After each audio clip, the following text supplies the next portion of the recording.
Welcome to Energy Talks, a regular podcast series with expert discussions on power system testing, data management, cybersecurity, and important trends in the power industry.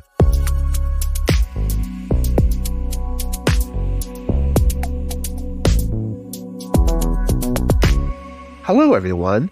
My name is Scott Williams from the podcast team at OMICRON. This is the last episode of our Energy Talks podcast miniseries about cybersecurity titled, Why Should You Talk About Incident Response? Your host of this miniseries is Simon Rommer, who is an OT security consultant in the OMICRON Power Utility Communications team. Simon is currently exploring the steps involved in the incident response process with his guests. So without further delay, I hand over the microphone to Simon. Hi, Simon. Thank you, Scott. I welcome our listeners to this final episode in our Energy Talks Cybersecurity miniseries, where we explore the critical role of IT and OT in power systems, cybersecurity, and discuss the steps involved with the incident response process according to SANS. In our previous episode, I spoke with Stefan Mikis, who is the head of managed security services at Mandiant Consulting. We discussed the steps on the incident response process, containment, eradication, and we talked about recovery. In this episode, my guest is Dr. Marie Moe, who is a principal consultant in the EMEA Strategic Consultancy Service team at Mandiant. She provides advice to organizations across a wide range of industries with the goal of helping clients to transform the cybersecurity capabilities and improve incident readiness. Mandiant is part of Google Cloud, and together they have a very good view on the cyber landscape globally through the various customers. We will discuss the last part of the incident response process, recovery, and lessons learned. Marie, welcome to this episode of Energy Talks about incident response. Thank you for inviting me. So, in the last episode, we talked a lot about decision makers and keeping the company running if possible. We also talked about restoring systems during the incident and the loop of containment, eradication, and recovery.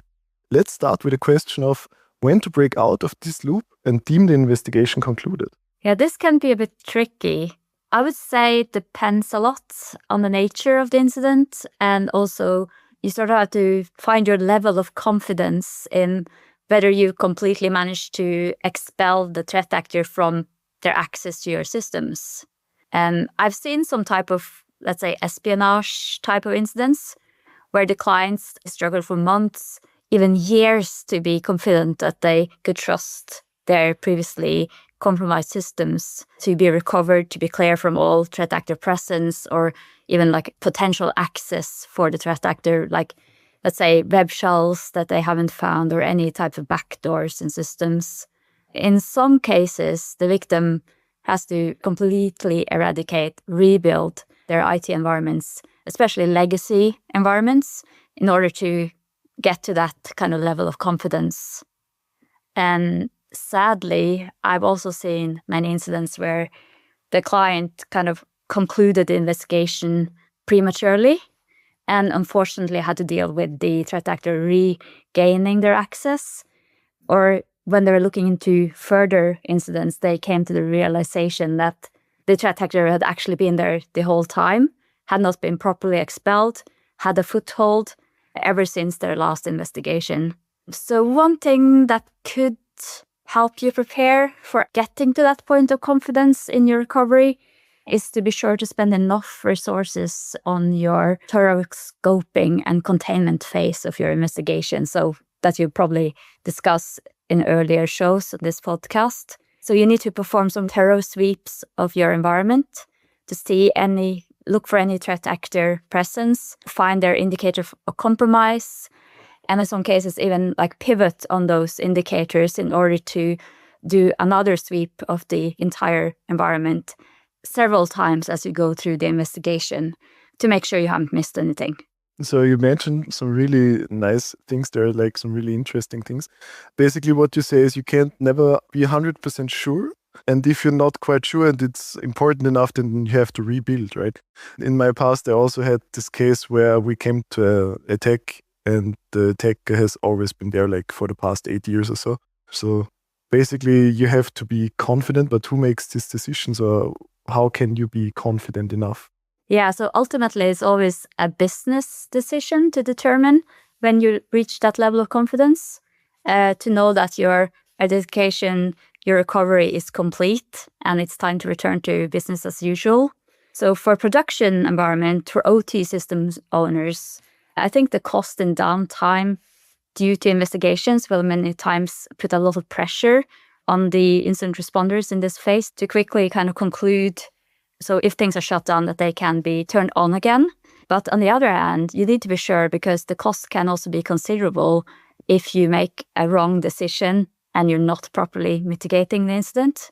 If it's affecting OT systems, of course, health and safety and also environmental impact, that should be like the first thing that is taken into consideration.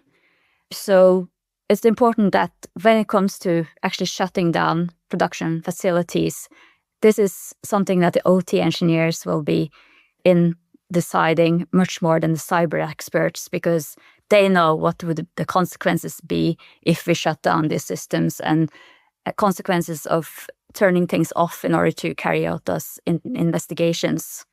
So at this time, if you're a system owner, it's really important to have your hired staff and also your hired experts to consult with to make a properly informed decision at this point.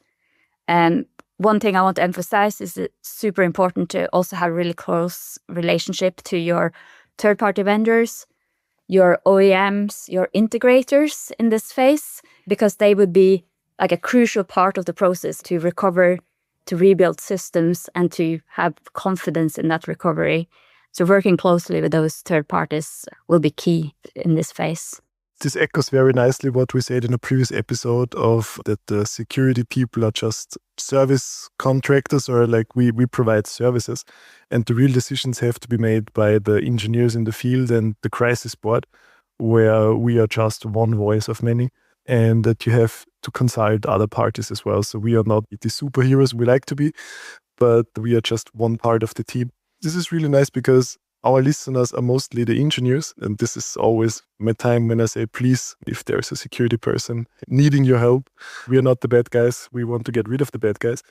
And this brings us to the next point. Even though you can manually control a substation, it's always a business decision on how much money it costs versus normal operations.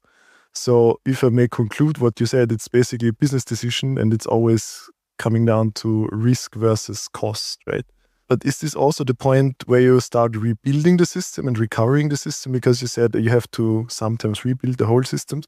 Or is this a point where you're already in rebuilding everything and it's just the last step of saying, okay, we are done now and we go full throttle on recovery? Yes, as you said, in some cases, you really need to start from scratch again and do a rebuild, but not always. But if you're in that position, this could also be a great opportunity, actually, to perform some hardening of systems, to make sure that systems are more resilient and more defensible for future attacks. So looking into your visibility and the forms of monitoring tools and the logging coverage, making sure that your systems are properly patched, and even some cases you might want to, at this point, start to re-architect some systems because they might be legacy systems or they might be lacking some built-in security mechanisms. So you could sort of take this as an opportunity to do that type of hardening at this point when you're also having to rebuild systems anyway. So it's basically an involuntary mandated patch window or a maintenance window, if you want to say it like this. Yeah, think of it as an opportunity. Seize the chance to do the work that you maybe have put off for way too long. Especially in our industry, nothing is as permanent as a temporary solution. So maybe seize the chance, as you said. But we also said, so we are one part of many voices or one part of the bigger team. We talked about the crisis board already. In the last episode, we described the crisis board a little bit and what its roles are. But what is happening with the crisis board? Are they instantly dismissed? Is everybody going back to their daily business or? Yeah, so I think it's important to not only think about tools and technical systems here. I think you have to also think about the people that's been involved in incident response. They've been working overtime. They've been dealing with this cyber crisis for a while. They might be exhausted. They might even be a little bit traumatized. And they will also need some type of closure to move on from the incident. So a good after-action process should have a debrief. It should have a lessons learned or lessons identified first and then lessons learned, which is really important. And that should be documented. It should be followed up on so that you can then improve your incident response processes for future crisis. So you already talked about the topics that we need to discuss, but this is just the preparation for the next incident, right? Because there is just two types of companies, I like to say, is like ones that have been breached and ones that just didn't know yet. And if we look at the incident response process, a process is never ending, right? So it just feeds in back to the start. We talked about preparation for almost all the episodes. It's basically, if you're prepared well enough, then the processes can go smoothly. So what you say is also that the last step is just preparation for the next incident, right? Yeah, that's correct. So is there some special processes that need to be discussed or need to be reviewed, or how would you go about it in a real life scenario? So is there like a retrospective, or are you collecting thoughts via email, or how would you do that in a real life scenario? You would carry out after action, debrief, retrospective, or whatever you want to call it, a hot wash up, maybe some kind of process where you go through what went great during this incident response, what did not go so well, any gaps, and so on. And you should use the outcome of this to improve upon your existing incident response plans, procedures, and you might have even detected that you're lacking some of those processes. So typical documents that you should review is the incident response plan, your business continuity plan, your communication plan, and maybe also your crisis management plan if the incident was escalated to a real crisis. These should all be reviewed and updated based on your findings in that after-action debrief. So the incident is over. We have done our due diligence in documentation. We have improved some processes. We have noted down some information, some mobile numbers or some technicalities and some persons that we need to contact the next time. But this doesn't mean that we are safe, right? No, not always. I mean, there's lots of other things you can do. And there's, just to give you some example of possible pain points that I've commonly seen in organizations when they discuss what went wrong, what didn't go so well during incidents, is like one possible pain point I've seen a lot is the possible problems with handovers between teams and teams working together across possible silos in the organization with escalation paths and communication channels. Because these plans that I mentioned, they're often designed assuming that you can use normal communication channels. However, you might be an incident where you suddenly don't trust your normal communication tools, like you don't trust your emails, you don't trust your company chat platform because of threat actor presence. And in those cases, you might need to have some alternative communication platform to switch over to. And that might not have been documented in the plans. That's one possible thing to update, which I've seen a lot of organizations struggling with. Another thing I've seen, as I mentioned, there might be silos between teams. So often the incident response plan is created and updated by the cyber teams, while the communication plans, the BCP, the crisis management plans might be maintained by your crisis management teams. So that might make it harder to identify those correct escalation paths and see at which point is the cyber incident escalating to a real crisis where the whole crisis management organizations need to come in and handle the crisis. And also the tension between teams that are maybe normally not working together, like IT and OT teams, which I'm sure you've discussed a lot in this podcast previously. You might talk to someone from the IT team and they have a completely different view of how the network is looking as if you talk to someone from the OT team. They might even sketch up completely different network diagrams, care about different types of systems, and they might not agree on who's responsible for what in the incident response. So those are typical things that we can see are sort of pain points and things to work on improving after a real incident. So one of the exercises would also be write things like that down and be prepared for the next time when you have the same cooperation between the same teams again, right? And there is something called playbooks where the out-of-bound communication, for example, can be noted and the key personnel. But what we have seen and in our experience, especially the thing you mentioned with the communication between teams with different languages, even though both may speak German, English, Italian, whatever, but the IT language and the OT language are vastly different. But this kind of communication can only be improved through training and through cooperation. So would you say that having a tabletop exercise or having regular exercises would improve this? Yes, absolutely. So you need to have a good feedback process in order to update your processes, as we discussed. But yeah, also you need to look at people and processes.